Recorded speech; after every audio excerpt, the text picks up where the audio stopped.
Hello everyone, आपका अपने channel में स्वागत है। आज हम लोग क्लास 12 पार्ट 1 मैथमेटिक्स का मैथमेटिकल लॉजिक चैप्टर स्टार्ट करने वाले हैं, जिसका यह दूसरा वीडियो होगा। इससे पहले मैंने इसका बेसिक वीडियो अपलोड किया हुआ है।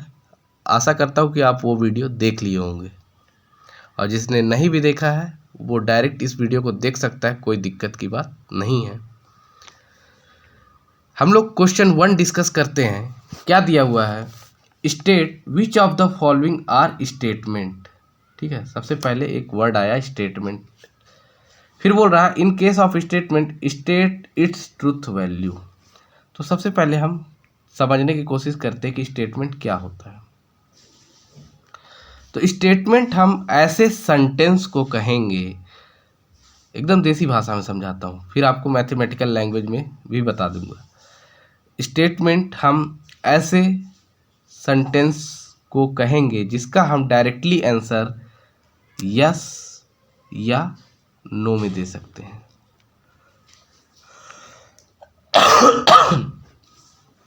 जिसका हम डायरेक्टली आंसर यस या नो में दे सकते हैं। दोनों एक साथ हो ऐसा पॉसिबल नहीं होगा स्टेटमेंट के केस में। वो सेंटेंस कहलाएगा कि किसी के लिए सही हो, किसी के लिए गलत हो। ठीक है, तो वो क्या कहलाएगा? सेंटेंस कहलाएगा। स्टेटमेंट वही कहलाएगा जिसका हम डायरेक्टली आंसर यस या नो में दे सकें। फॉर एग्जांपल, अगर मैं कहूँ 2 + 2 4 होता है, तो आप सब लोग बोलोगे यस। मतलब इसकी अगर ट्रूथ वैल्यू की बात करें तो टी हो जाएगी। कब? जब मैं बोलूँ 2 + 2 = क्या होता है? 4। लेकिन अगर मैं बोलूँ 2 + 2 = 3, सब लोग खड़े हो जाओगे, अरे सर आप गलत पढ़ा रहे हो, और सब के सब बोलोगे कि ये गलत है। तो इसका ट्रूथ वैल्यू तो होगा फॉल्स, और आप देखते के साथ ही कह दिए कि यह गलत है। तो मीन्स स्टेटमेंट क्या हुआ? जो देखते के साथ हम बता सकें, सुनते के साथ बता सकें कि यह सही है या गलत, उसे हम क्या कहेंगे? स्टेटमेंट कहेंगे। अगर हम लैंग्वेज में बोलें तो क्या होता है? A declarative sentence which is either true or false but not both simultaneously is called a statement. वही बात है कि या तो ट्रू होगा या तो फॉल्स होगा, दोनों एक साथ नहीं हो सकते।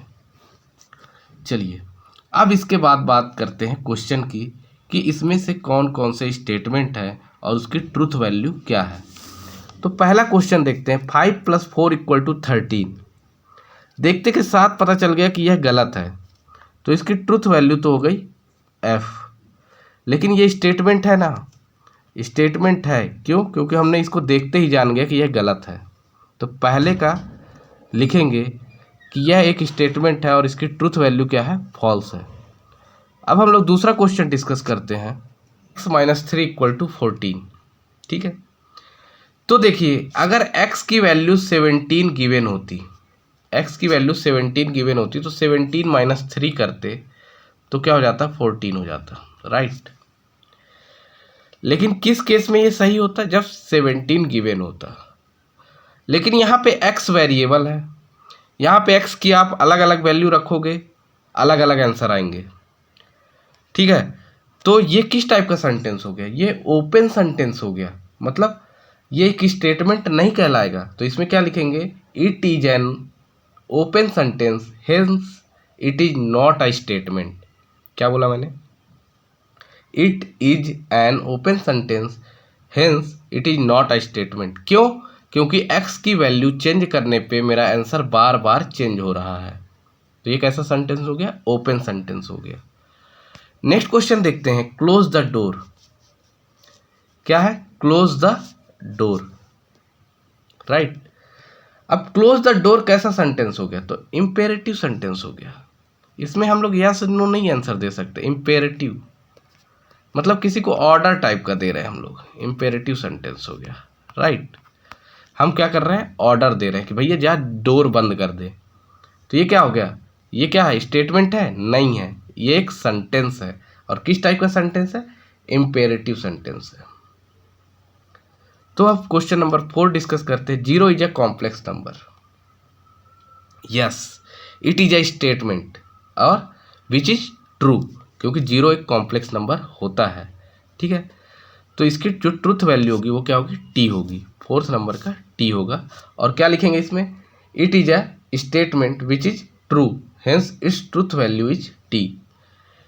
फिफ्थ नंबर क्वेश्चन क्या दिया हुआ है, प्लीज गेट मी ब्रेकफास्ट। कैसा सेंटेंस है, देखिए, close the door, please get me breakfast, imperative sentence है यार, इंपेरेटिव सेंटेंस, ये एक स्टेटमेंट नहीं है। ठीक है, तो फिफ्थ भी क्या है, इंपेरेटिव सेंटेंस है, ये स्टेटमेंट नहीं है, यह एक सेंटेंस है। सिक्स नंबर क्वेश्चन की बात करते हैं। कन्ग्रेंट ट्रायंगल आर सिमिलर, सही बात है, इसकी ट्रुथ वैल्यू क्या हो जाएगी, टी हो जाएगी। क्या लिखेंगे, it is a statement which is true, hence truth value is T.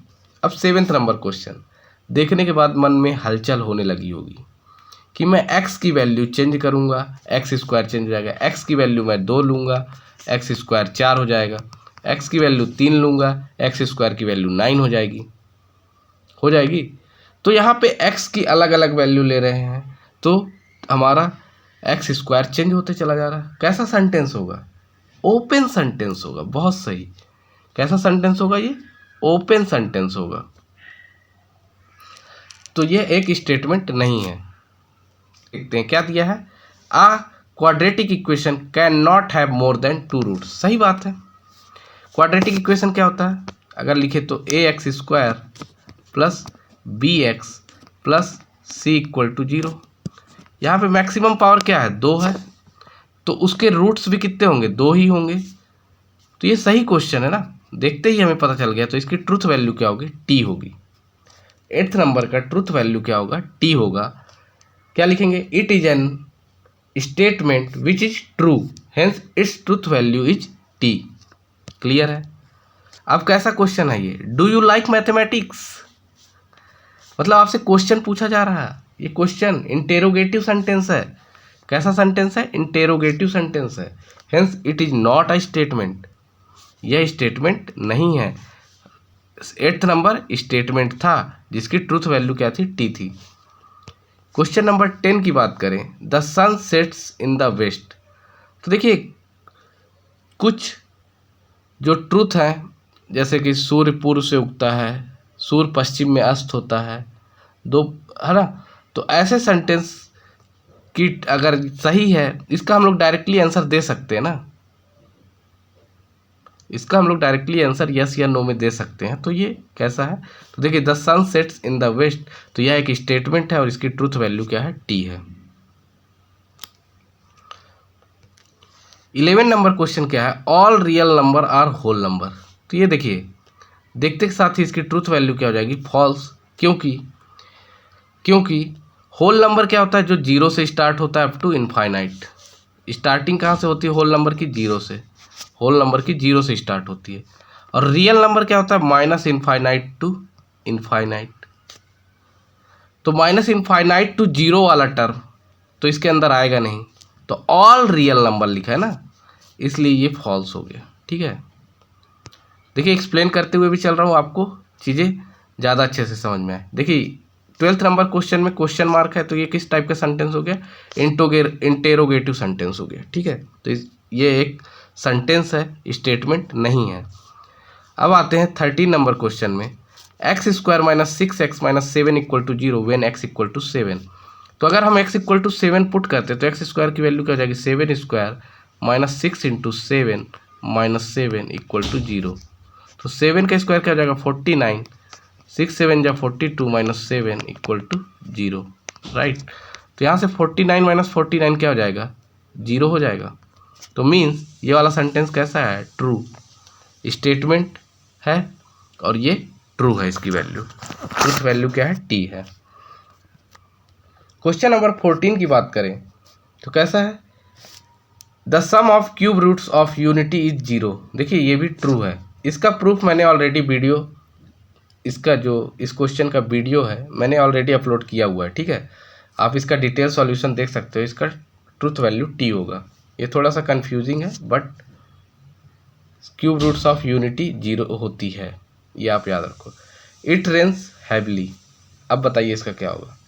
देखिए अब किसी को पानी गिर रहा है, लगेगा अरे नॉर्मल गिर रहा है, किसी को लगेगा बहुत ज़्यादा गिर रहा है, किसी को लगेगा यार बहुत कम गिर रहा है, मतलब कंट्रोवर्शियल है ना, हर एक कोई की सोच पे डिपेंड करेगा ये। तो ये किस टाइप का सेंटेंस हो गया, ओपन सेंटेंस हो गया, ओपन सेंटेंस हो गया, समझ गए। कैसा सेंटेंस हो गया, ओपन सेंटेंस हो गया। तो यह एक स्टेटमेंट नहीं है, क्या है यह, ओपन सेंटेंस है बस।